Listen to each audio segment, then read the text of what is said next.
You know, we're talking about voting in America, and this fall we're going to be having a big election. How easy is it to cheat? How easy is it to fool people at the voting booth? Well, we have an undercover video that shows how very easy it is.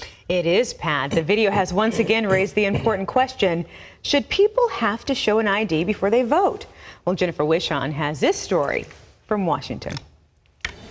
You have to show it to board a plane, buy certain over-the-counter drugs, and get into some taxpayer-funded government buildings. Many lawmakers say an ID should also be required to vote. You live in Precinct 1. In the last year, 9 states passed new voter ID laws, and legislation is being considered in 32 states. But critics say the laws place an undue burden on minorities and the poor. It's reminiscent of some of the Jim Crow's laws of the past. But a new Rasmussen Report survey shows 73% of likely voters say requiring a photo ID at the polls does not discriminate, and 64% say voter fraud is at least a somewhat serious problem. Heading into the presidential election, to require ID or not has become a hot topic. Attorney General Eric Holder says the new laws aren't needed since in-person voter fraud is extremely rare. He shot down ID laws in South Carolina and Texas.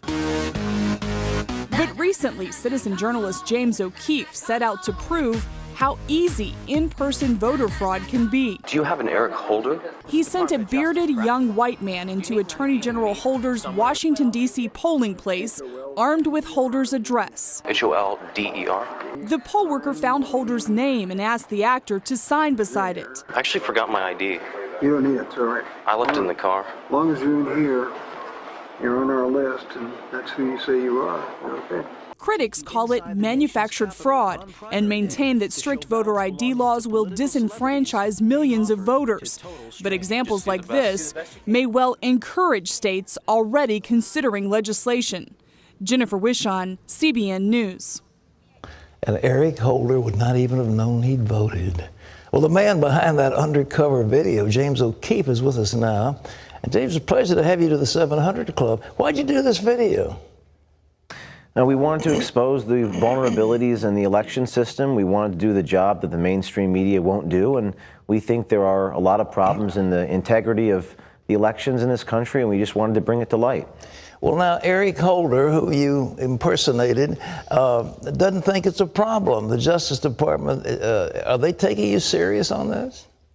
The Justice Department has responded to the video and called what we have done manufactured, and they called all efforts to expose voter fraud manufactured. And in fact, all voter fraud is manufactured. But you know, even Eric Holder, the Attorney General of the United States, his own ballot is not protected from fraud. As you know, my colleague John went into these locations and he doesn't look anything like the Attorney General, and they offered his ballot to him. So clearly, you know, there's a problem and things need to be reformed. Well, there was a time when people would vote once in one place and they'd go back and vote again and again. Are we doing that now in this country, do you think? Is it multiple occasions of one person committing fraud? I think it's certainly possible. There's also reports that people are registered to vote in more than one location. And it's funny that my colleague John has a beard. He could have shaved off his beard and made it a mustache, gone in and voted, and then shaved off his mustache and gone in and voted 3 times. And we've not only done Eric Holder, we've done this in Minnesota with Tim Tebow and Tom Brady. We've voted as them. We've done celebrities in D.C. like Bill Maher and David Brock. And every time, the only thing they ask for is, are who you say you are, and they believe it, no matter who you are. So there's a huge systemic problem that needs to be fixed. They don't ask for a license. They don't ask for any kind of identification at all. You just say, I am Eric Holder. They said, okay, you're on the list, and you go vote. They don't ask for a license. We didn't even misrepresent ourselves. We said, we asked them if they have an Eric Holder, and they went through the rolls and found his name, and in some cases they give us his address, and we just sort of nod along, that's the address, and they go ahead and offer us a ballot. But no, they don't ask for any ID in many states, and because of our investigative work in New Hampshire with dead people, now the Senate has introduced a voter ID law in that state, So it's problematic what we're exposing, and state legislatures are responding. Well, you blew the whistle on Acorn. They were registering, trying to tell prostitutes how to get Social Security or get registered or whatever it was. And the same thing with NPR. You caught them red-handed. Tell us about it. Yeah, we've done this sort of undercover work for a few years. Our organization, we have a 501c3 Project Veritas, Veritas Latin for Truth, and we try to expose things for what they are. NPR, National Public Radio, we went undercover.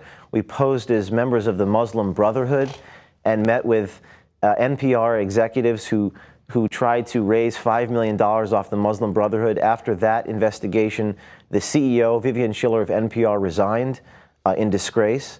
We've done investigative work into Acorn, where we showed Acorn offices counseling a pimp and a prostitute. Myself, I posed as a pimp, and they were telling us how to traffic into the country illegally 13 underage El Salvadorian prostitutes.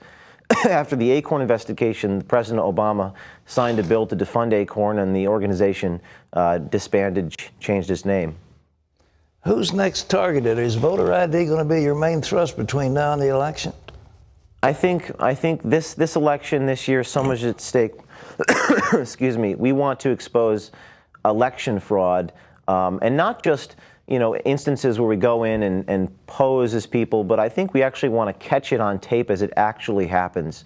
In the coming months, we're going to be visiting many different states, and we're going to be doing the job that the establishment media won't do. And I've seen many of these media outlets unwilling to take on the Attorney General of the United States, and I think it's up to citizen journalism. We've done this on YouTube, and it's made quite a difference. So we're going to go around the country to as many states as we can and catch it on tape so that it's undeniable, the voter fraud in this country. Well, you're doing a great service for all of us, and we appreciate it. Project Veritas, James O'Keefe, thank you very much.